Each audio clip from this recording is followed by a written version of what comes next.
Hola, ¿qué tal? ¿Cómo están? Bienvenidos a Proyecto Apocalipsis. Es un gusto saludarlos en una nueva semana, seguir recorriendo juntos las Sagradas Escrituras en este viaje, ¿no?, que comenzamos hace casi un año. Ahora en el mes de abril vamos a cumplir un año, arrancando desde Génesis 1. Hoy vamos a ver Éxodo capítulo 31, por allí estamos en esta recorrida, con la misión de en algún momento llegar hasta el final de la Biblia, ¿no? Por eso el nombre de Proyecto Apocalipsis. Gracias por compartir los videos, gracias por comentarlos, por darle un me gusta. Todo eso nos ayuda a poder llegar a mayor cantidad de personas. Gracias también por los mensajitos que nos envían, que nos escuchan desde distintos lugares. Eso siempre nos pone contentos y nos anima a seguir con este proyecto, ¿no? Con Proyecto Apocalipsis, recorriendo toda la Biblia. La semana pasada tuvimos un tema por demás interesante e importante a la vez, ¿no? Si me preguntan a mí, yo creo que es el tema principal de la Biblia, ¿no? Consideramos allí los capítulos desde el 25 hasta el 30 de Éxodo, y nos fuimos al libro de Hebreos, nos fuimos al libro de Apocalipsis, y a través de todo ello vimos cómo ese santuario que Dios le había mandado a construir a Moisés no era nada más y nada menos que un modelo, una copia de un santuario real que está en el cielo, y en el cual Jesús, a partir de su ascensión, ¿no?, luego de su muerte en la cruz y su resurrección, está allí intercediendo por nosotros. Si no lo vieron el video, yo les recomiendo que lo puedan hacer, porque les reitero, de todo lo que hemos grabado hasta aquí, me parece, en lo personal, el tema más importante en torno a nuestra salvación y a la fortaleza diaria que necesitamos para afrontar nuestra vida con todas sus dificultades, ¿no? Así que si no escucharon el video anterior, si no lo vieron, les recomiendo que lo puedan hacer, que lo puedan buscar antes de ver ¿no? Y también, el tema de hoy vamos a presentarlo como siempre con un título, que es el capítulo, como dijimos, 31 del libro de Éxodo, el que vamos a estudiar. Hoy vamos a estudiar un capítulo solo. Le hemos puesto por título El Gran Artífice, ¿no? ¿Por qué? Porque, bueno, en mi Biblia tengo un subtítulo que dice Los Artífices del Santuario. Pero ahora cuando lo leamos van a ver por qué me parece que en realidad, más allá de las manos humanas, ¿no?, que hubo en la construcción del santuario, hay un gran artífice detrás de todo, ¿no? Como hay un gran artífice detrás de la vida de cada uno de nosotros, detrás de este mundo, que es nuestro Dios, ¿no? Así que por eso le pusimos el gran artífice. Vamos a leer el versículo 1 entonces. Allí, si tienen sus Biblias, como siempre les recomiendo que las tengan a mano, allí en el lugar donde nos estén siguiendo, en la medida en que sea esto posible. Éxodo 31, versículo 1 dice: El Señor dijo a Moisés: Mira, yo he llamado por su nombre a Bezalel, hijo de Uri, hijo de Ur, de la tribu de Judá. Ya en el arranque del tema me pareció interesante esto de que Dios le habla a Moisés y le dice: mira, yo he llamado por su nombre, ¿no? O sea, Dios llama a cada persona por su nombre. Eso es algo maravilloso, ¿no? Si tenemos en cuenta, en este momento hay alrededor de 8.000 millones de personas, ¿no?, sobre esta tierra. Somos alrededor de 8.000 millones de personas sobre esta tierra.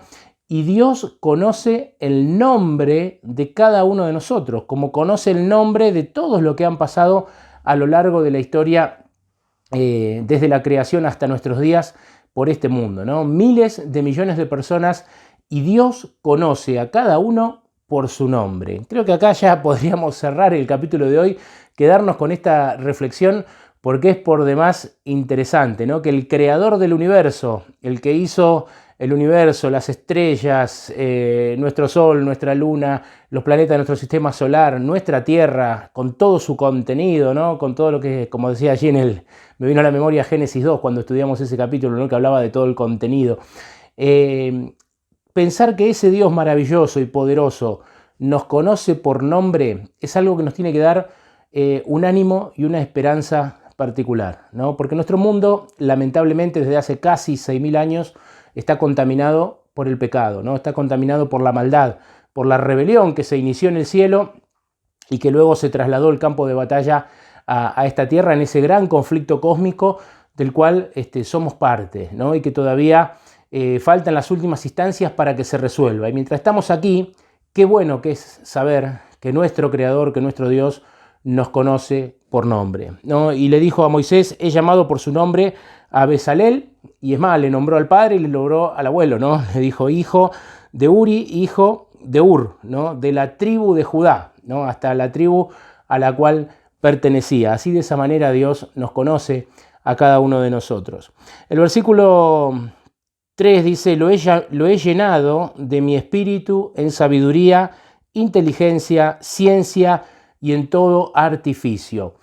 Atención acá también, ¿no? Dios es el que da, el que otorga. Esto la Biblia lo enseña en muchas partes, inclusive en el Nuevo Testamento. Hay muchos pasajes, ¿no? Donde se habla de esto, los dones, ¿no? Que Dios otorga a los seres humanos, las habilidades que Dios otorga a las personas. Y acá dice que Dios, hablando de este hombre, ¿no? Dice, lo he llenado de mi espíritu en sabiduría, inteligencia, ciencia y en todo artificio. Qué lindo es reconocer que cada una de las habilidades que podamos tener, que de paso todos tenemos distintas, ¿no?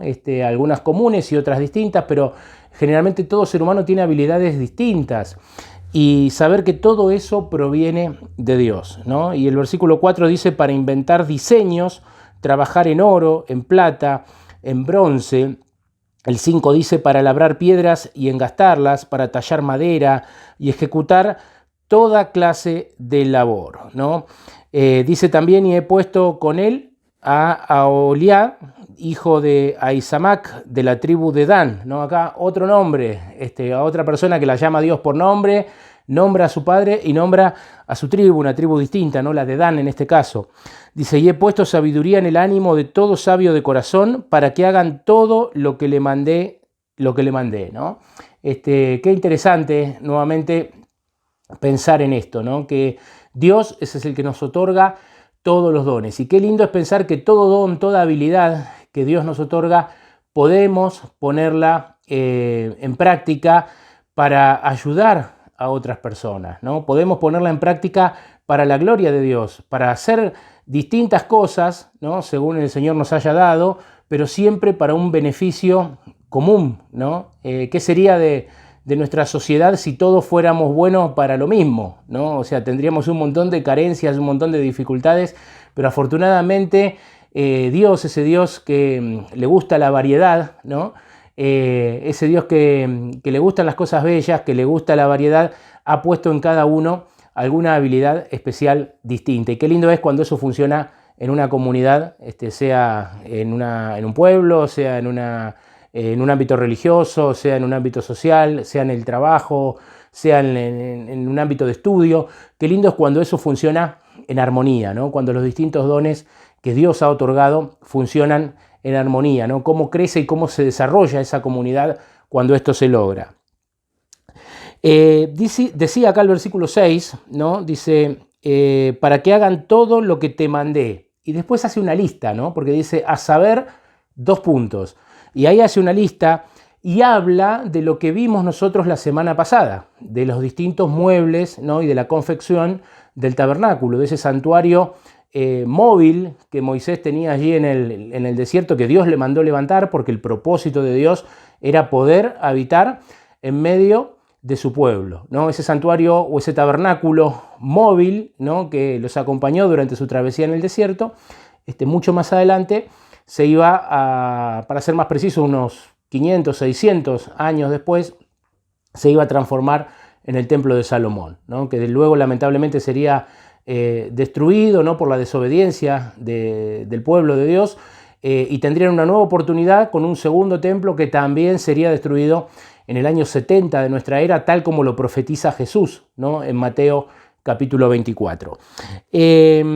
Lo cierto es que acá hace una lista, en el versículo 7 dice, la tienda de reunión, el arca del testimonio, el propiciatorio que lo cubre y todos los utensilios de la tienda, la mesa y sus utensilios, el candelabro de oro puro y todos sus utensilios, el altar del incienso, el altar del holocausto, todos sus utensilios, la pila y su base, las vestimentas del servicio, las santas vestiduras para Aarón, el sacerdote y sus hijos, para que ejerzan el sacerdocio, el aceite de la unción y el incienso aromático para el santuario, harán todo conforme a lo que te mande, ¿no? Le dice Dios.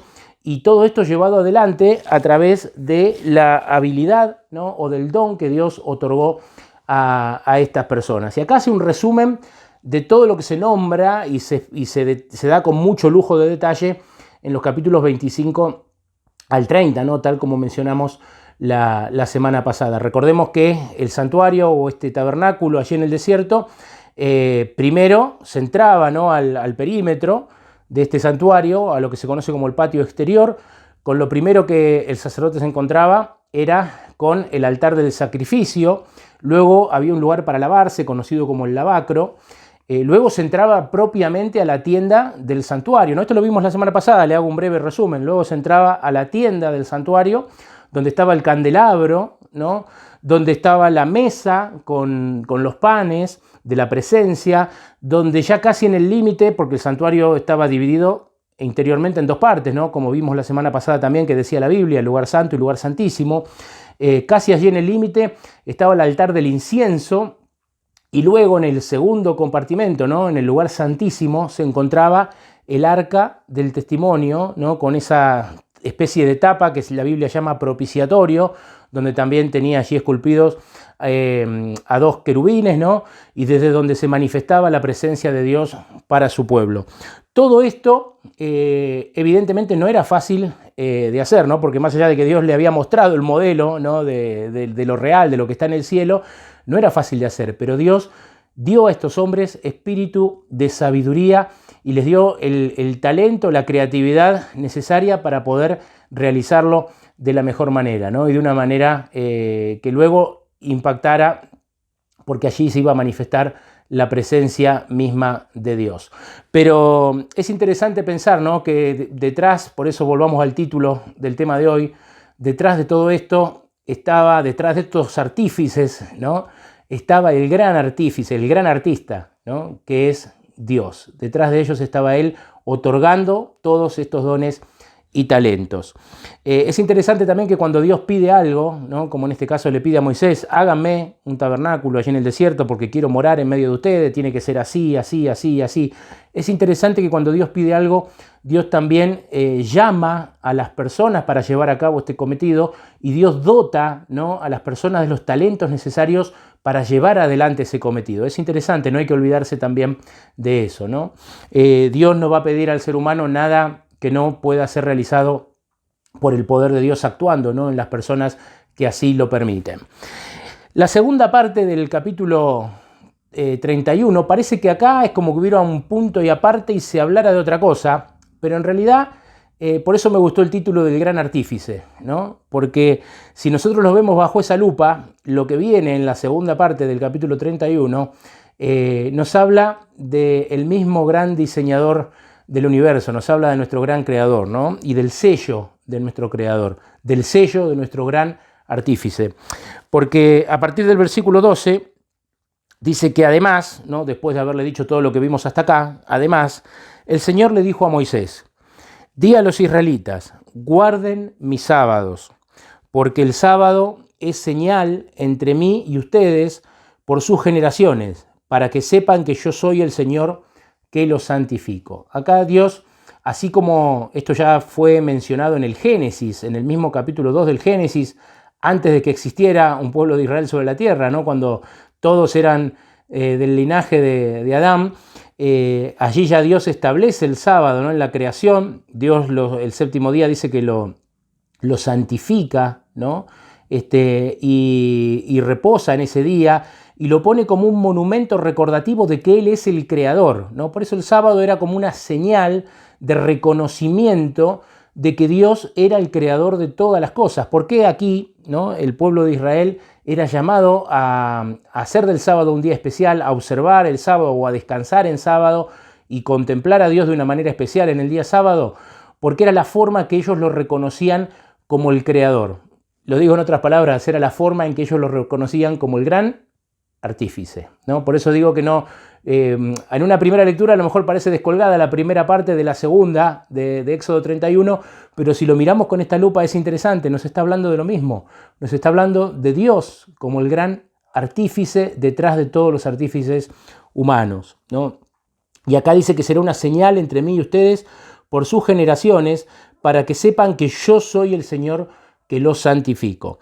El versículo 15 recuerda lo que Dios dijo en Génesis, en la creación, y recuerda lo que ya le había expresado aquí al pueblo en el capítulo 20, cuando le da los 10 mandamientos. Le dice, 6 días se trabajará, pero el séptimo día es sábado de completo reposo, consagrado al Señor, ¿no? El sábado tenía que ser un día de descanso, de reposo de las actividades diarias, de las actividades cotidianas, y un día, como dice acá, consagrado al Señor, ¿no? Un día consagrado como una especie de retiro espiritual, ¿no? Cada 7 días para parar un poco, ¿no? De todas las actividades de la semana, con sus angustias, con sus problemas, con sus cosas, parar, ¿no? Frenar y ese día contemplar a Dios, tener ese pequeño retiro espiritual, contemplar a Dios, que se lo puede contemplar en la naturaleza, que se lo puede contemplar en las escrituras, ¿no? Que se lo puede contemplar de distintas formas, según la misma Biblia nos enseña,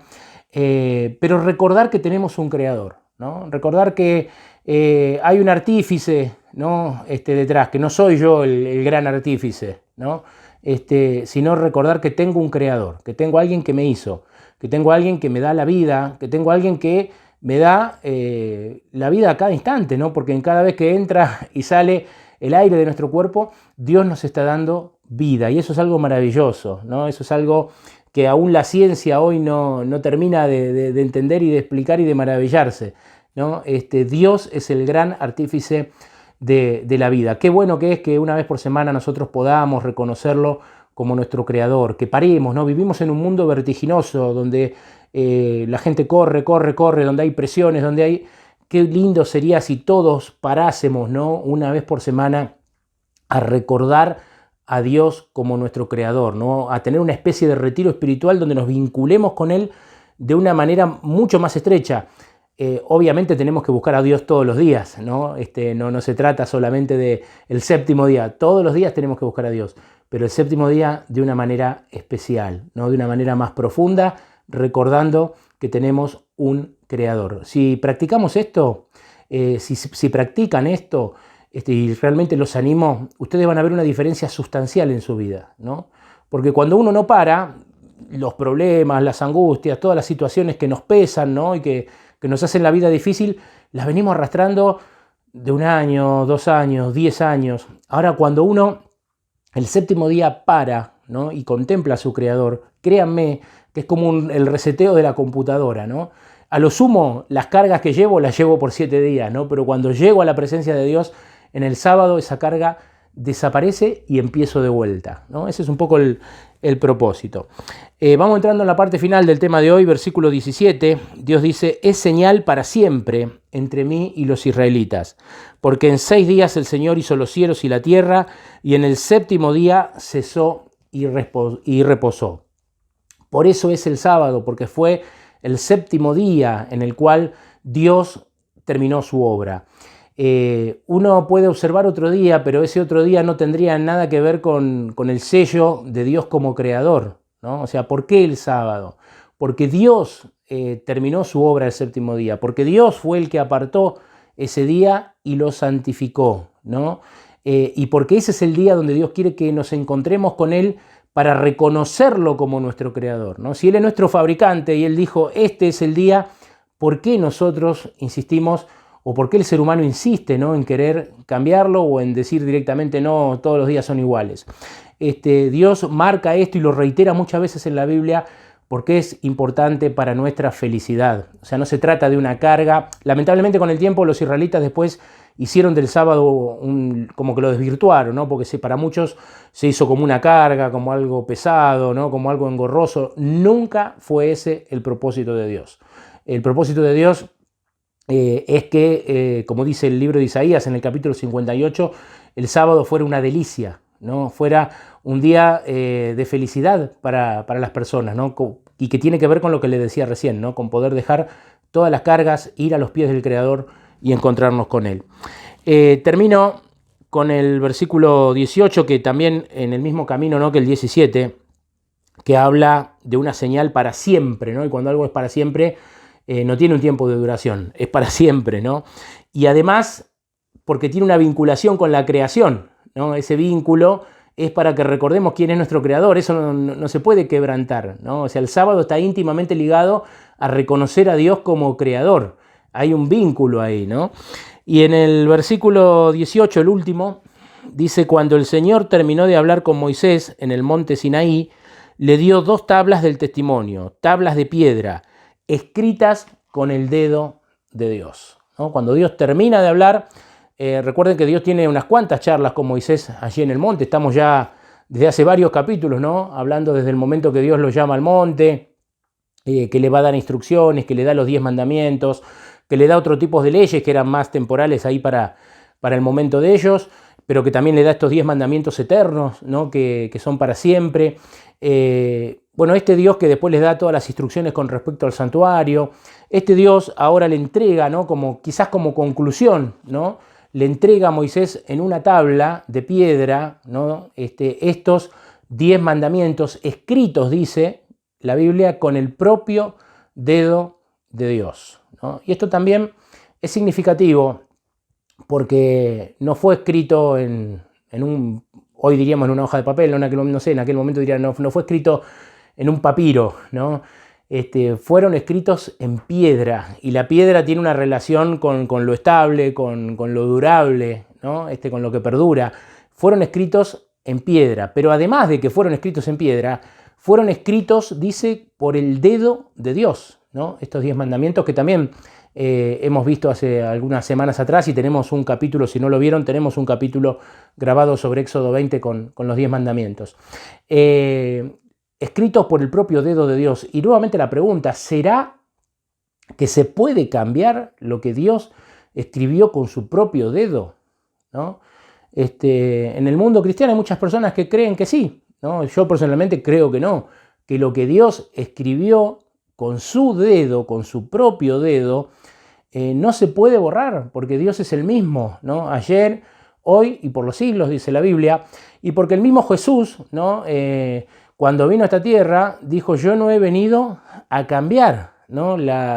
la ley de los profetas, no he venido a cambiar, sino que he venido a cumplir. Y es más, en muchos aspectos, en algún día veremos, ¿no? Allí nos tocará considerar los evangelios, Mateo, Marcos, Lucas, Juan, y allí veremos cómo Jesús inclusive amplía, ¿no? El concepto de muchos de estos pensamientos, ¿no? Acerca de la ley, cómo profundiza muchos de estos mandamientos. Pero Él no vino a cambiar, Él vino a cumplir. Dice, creo que es Mateo 5:17, donde dice: yo no he venido a cambiar, sino que he venido a cumplir, ¿no?